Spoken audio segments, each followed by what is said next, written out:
Coba bayangin, kamu seorang desainer grafis. Selama bertahun-tahun kamu bangun gaya ilustrasi yang jadi ciri khas kamu. Terus suatu hari, kamu nemuin AI yang bisa meniru gaya itu persis. Cuma modal beberapa kata perintah atau ketikan dalam hitungan menit atau bahkan detik, tanpa izin, tanpa kredit, tanpa bayar royalti sepeser pun ke kamu. Ini bukan skenario fiksi. Ini yang sedang terjadi di era zaman sekarang. Di tengah ledakan AI generatif, dan ini adalah salah satu ujian etika profesi yang paling nyata di dunia bisnis dan industri kreatif hari ini. Halo, perkenalkan nama saya Firman Maulana Putra dengan NIM 24293014. Di video ini, saya akan membahas bagaimana etika profesi diuji oleh kehadiran AI generatif, khususnya soal hak cipta dan karya intelektual. Sebelum masuk ke lebih jauh, kita samakan dulu pemahaman soal etika profesi. Etika profesi adalah seperangkat prinsip moral yang mengatur bagaimana seseorang bertindak dalam menjalankan profesinya, mencakup integritas, tanggung jawab, dan penghormatan terhadap hasil kerja orang lain. Etika profesi berfungsi sebagai pedoman perilaku sekaligus benteng yang menjaga integritas suatu ekosistem industri, termasuk industri kreatif dan teknologi. Nah, salah satu wujud konkret dari etika profesi di dunia kreatif dan bisnis adalah penghormatan terhadap hak cipta. Ini bukan soal patuh hukum, tapi soal menghargai jerih payah, ide, dan kreativitas orang lain sebagai manusia. Yang jadi masalah, teknologi AI generatif berkembang jauh lebih cepat dibanding kemampuan kita untuk menyepakati etika di dalamnya. Sekarang mari kita lihat fenomenanya. Di era yang sering disebut industri 5.0 ini, karya intelektual mulai dari tulisan, desain, musik, sampai konten digital bisa dengan gampang disalin, dimodifikasi, dan disebarluaskan tanpa izin. Dan ini makin parah dengan adanya atau dengan kehadirannya AI generatif yang bisa menghasilkan konten serupa secara instan.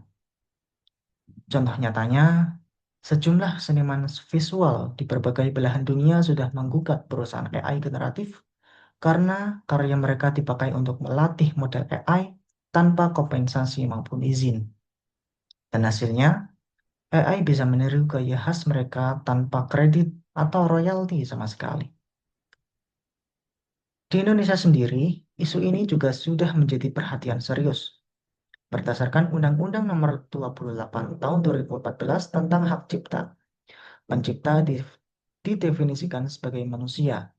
Artinya, karya yang dihasilkan sepenuhnya oleh AI secara otomatis belum bisa mendapatkan perlindungan dari hak cipta. Tapi, kalau ada kontribusi kreatif manusia yang signifikan di dalamnya, karya itu masih bisa dilindungi oleh hak cipta. Pemerintah, lewat Direktorat Jenderal Kekayaan Intelektual bahkan menegaskan bahwa inovasi AI tetap harus berjalan dengan kepastian hukum dan penghormatan terhadap hak pencipta. Dan saat ini, revisi Undang-Undang Hak Cipta sedang disiapkan untuk merespons tantangan AI generatif ini. Tapi masalahnya, regulasi selalu tertinggal, sementara hukum masih meraba-raba. Ini terju- ini juga terjadi di lapangan pelanggaran lebih awal. Dan di titik inilah etika profesi jadi ganda terdepan, jauh sebelum hukum sempat mengejar. Disinilah dilemanya atau masalahnya. Di satu sisi, itu AI adalah alat yang mempercepat proses kreatif dan membuka peluang besar bagi industri. Bahkan bagian konten kreator maksudnya, melihat AI sebagai partner, bukan ancaman. Misalnya lewat sistem lisensi resmi, di mana AI dilatih dari karya berhak cipta dengan pembayaran royalti ke pencipta aslinya. Tapi di sisi lain, kalau penggunaan AI tidak dibarengi etika, yang rugi adalah pencipta asli. Kalau AI bisa dengan mudah meniru karya seseorang, seniman, penulis, musisi, atau bahkan profesi lain, itu juga berisiko kehilangan kendali atas karya mereka sendiri, sekaligus kehilangan potensi penghasilan dari karya itu. Sebagai calon profesional, entah nanti kalian jadi desainer, programmer, akuntan, atau bahkan pebisnis, pertanyaannya bukan cuma, boleh enggak ya secara hukum?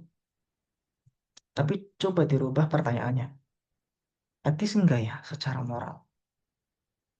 Setiap profesional, baik programmer, desainer, penulis, musisi, atau bahkan industri kreatif, perlu sadar ya, bahwa setiap karya membawa nilai moral dan ekonomi yang melekat pada penciptanya.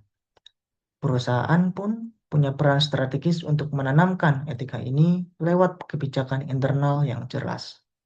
Semisal standar penggunaan lisensi dan audit etika konten. Jadi, teknologi seharusnya jadi alat untuk memperkuat nilai kemanusiaan, bukan malah mengikisnya. Jadi, dari pembahasan kita dari tadi, ada 3 hal yang bisa kita simpulkan. Pertama, etika profesi tetap relevan, bahkan di tengah industri kreatif yang berubah secepat AI. Karena hukum seringkali baru menyusul di belakang. Kedua, penghormatan terhadap hak cipta bukan cuma soal kepatuhan negara atau kepatuhan hukum, tapi soal menghargai kerja keras dan kreativitas manusia lain. Yang ketiga, sebagai calon profesional, kita punya tanggung jawab untuk menggunakan AI secara bertanggung jawab, bukan sebagai jalan pintas untuk mengambil hak orang lain. Dan pada akhirnya, kemajuan teknologi dan etika seharusnya berjalan beriringan, bukan saling meniadakan. Karena secanggih apapun AI, yang menentukan arah penggunaannya tetap manusia. Dan disitulah etika profesi berperan. Terima kasih. Sekian presentasi singkat dari saya. Kurang lebihnya mohon maaf. Wassalamualaikum warahmatullahi wabarakatuh.